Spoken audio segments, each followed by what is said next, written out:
Controversy has erupted over the Procurement Act. This after government granted an order of exemption without the approval of Parliament. There is now a raging debate between the government and opposition over the issue. Attorney at law Martin George is here with us this morning. Good morning, Mr. George.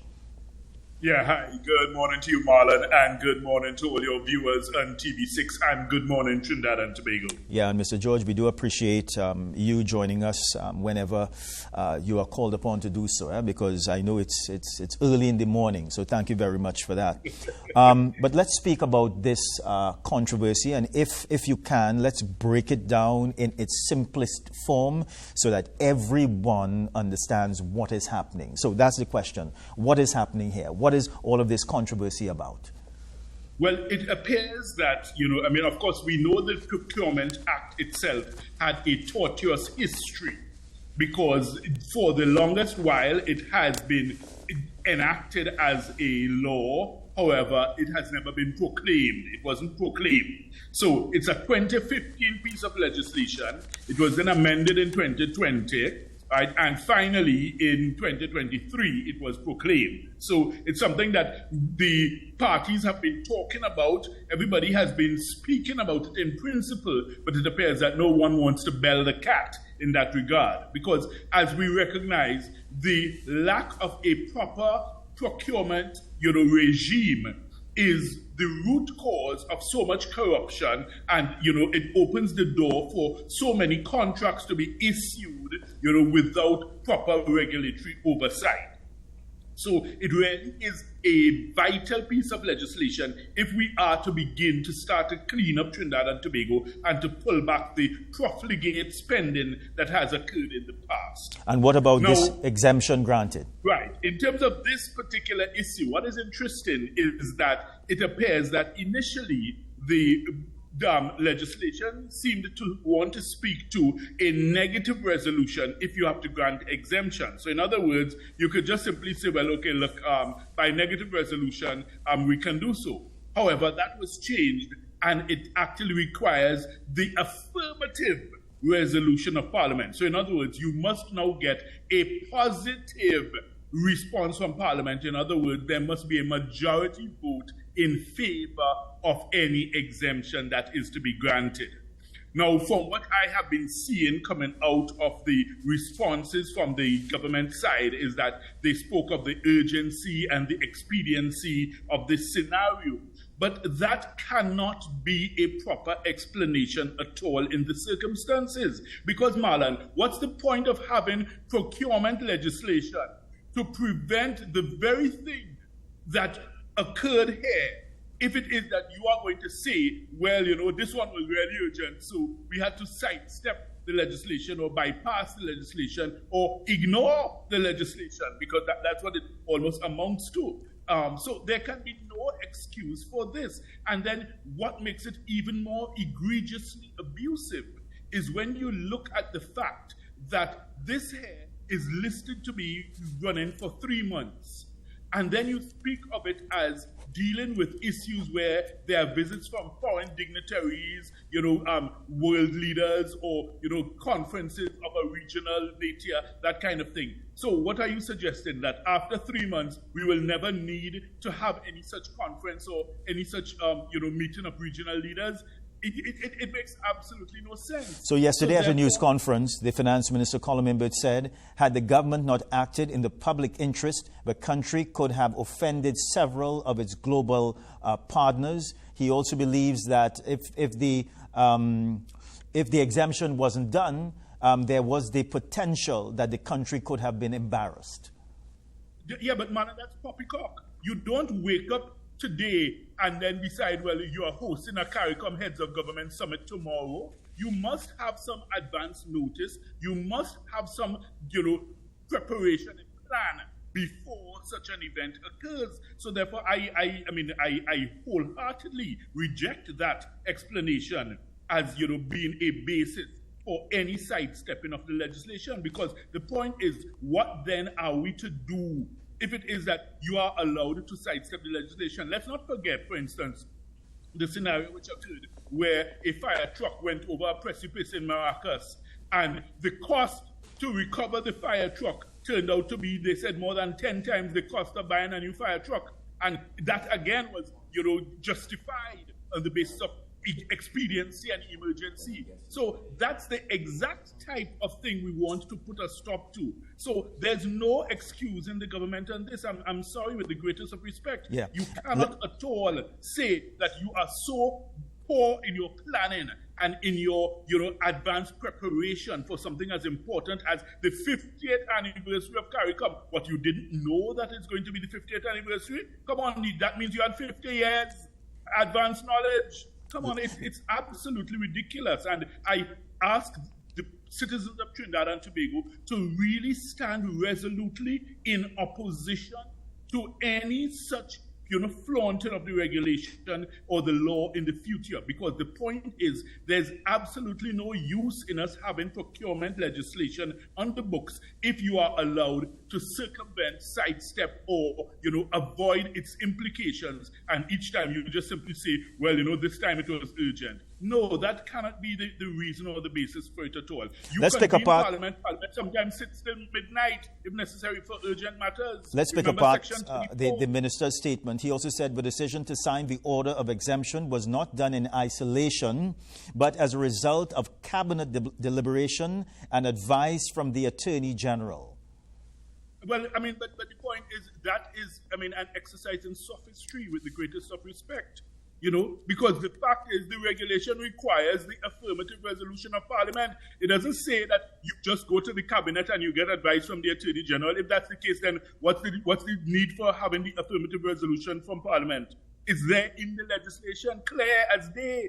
So, that explanation, makes absolutely no sense with the greatest of respect. And, Marlon, I always have the greatest of respect for office holders and, persons in authority. But when the situation is so glaring as this, then we ought to call them out and say, hey, listen, that explanation just doesn't make sense. Look at the clear wording of the requirement in the law. The law requires the affirmative resolution of Parliament. So to say that you met with Cabinet and you had the blessing of the Attorney General, that makes absolutely no sense. The law doesn't require that for the exemption to be valid.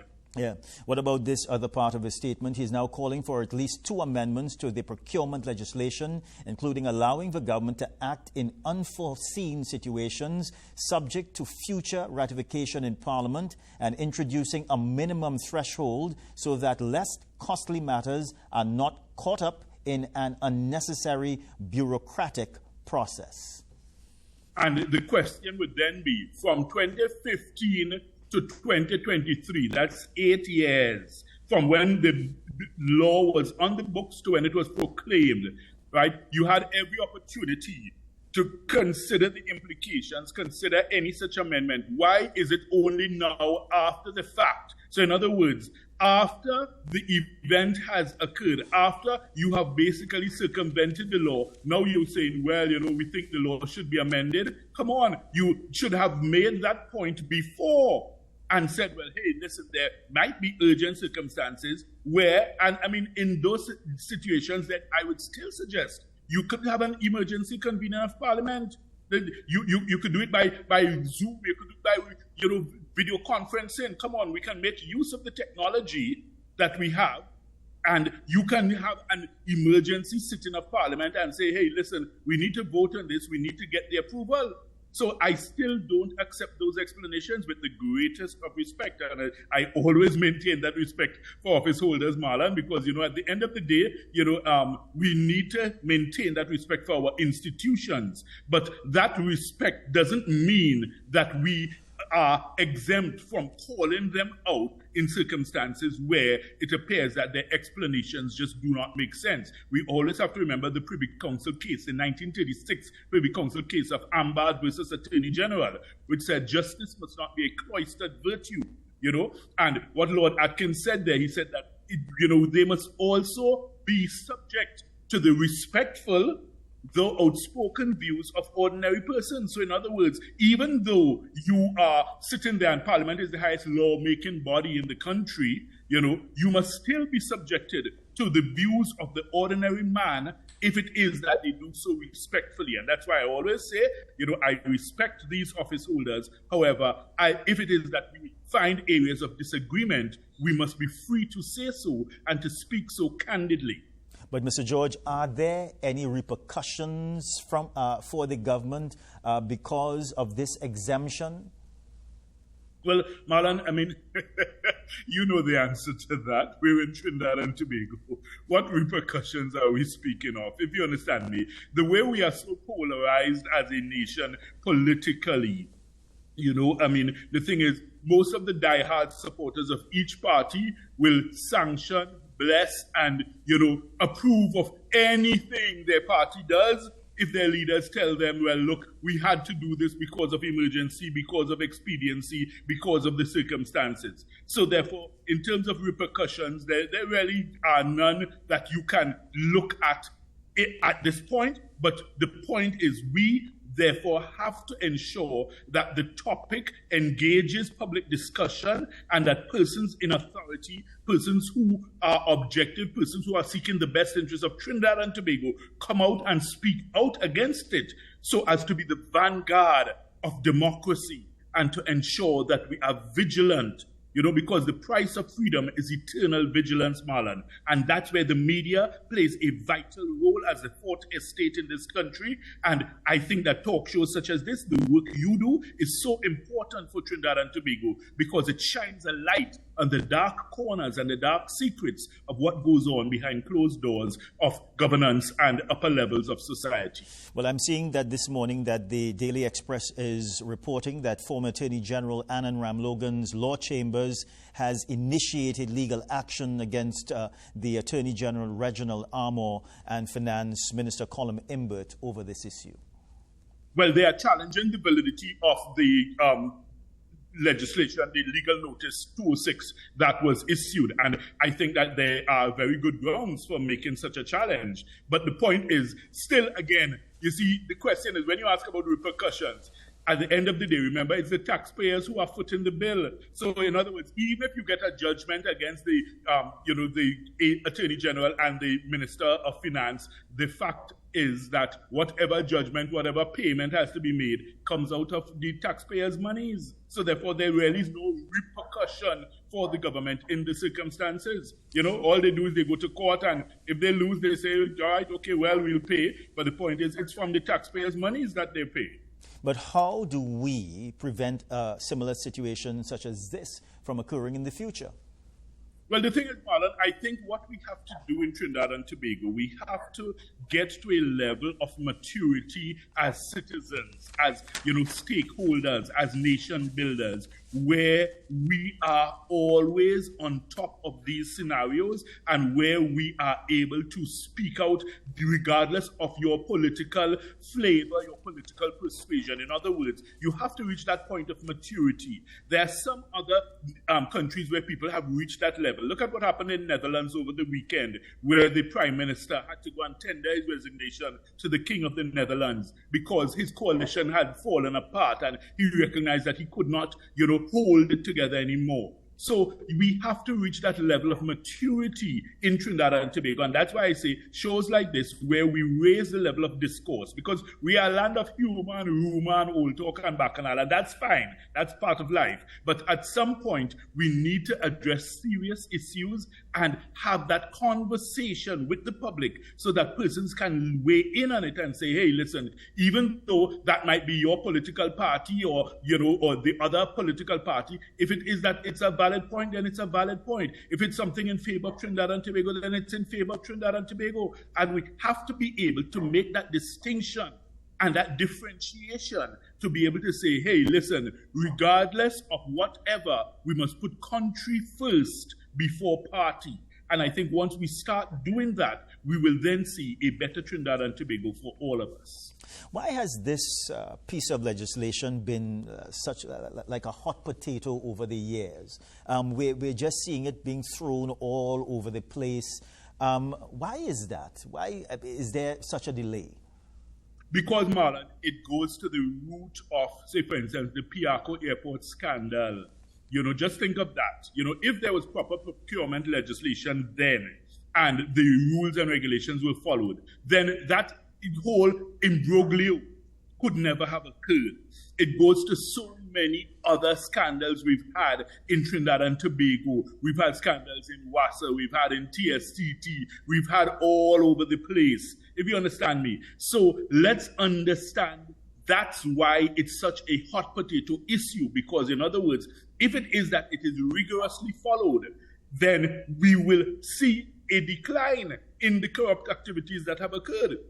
And that's why it's so important to ensure that there's no breach and no excuse and no circumventing of it, regardless of how, you may think it's an emergency or how dire you think the need is. Because if you are allowed to circumvent it, then you may as well not have the law on the books.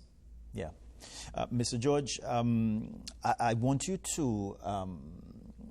to touch on another issue for us this morning here.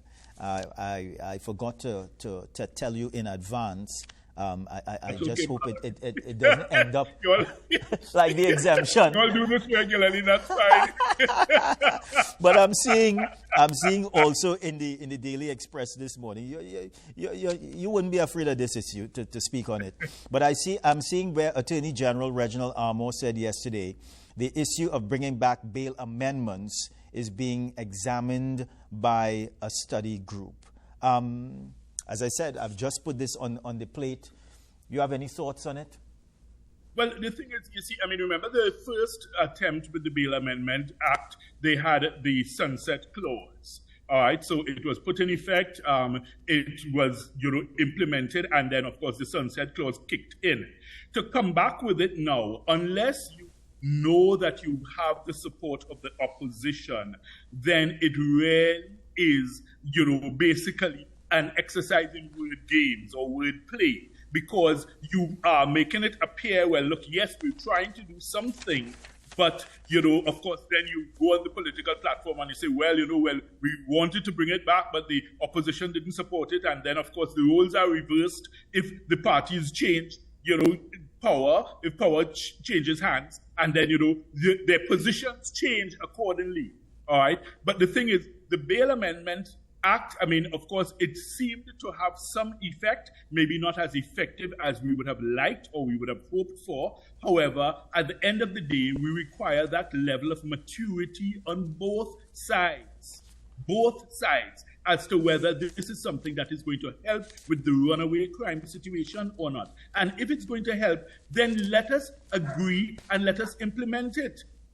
But the point is, what I'm saying is that needs to be the discussion beforehand, rather than you come out and you make it a talking point, and then you wait until, it comes to Parliament. If the opposition doesn't support it, then you go on the political platform and you point fingers and you say, well, they supporting crime because they don't want to agree. Come on, we have to move past that childishness, Marlon. We have to reject that type of immaturity in our politicians and tell them, hey, listen, cut it out. We are fed up as a nation of this kind of, stupid game playing.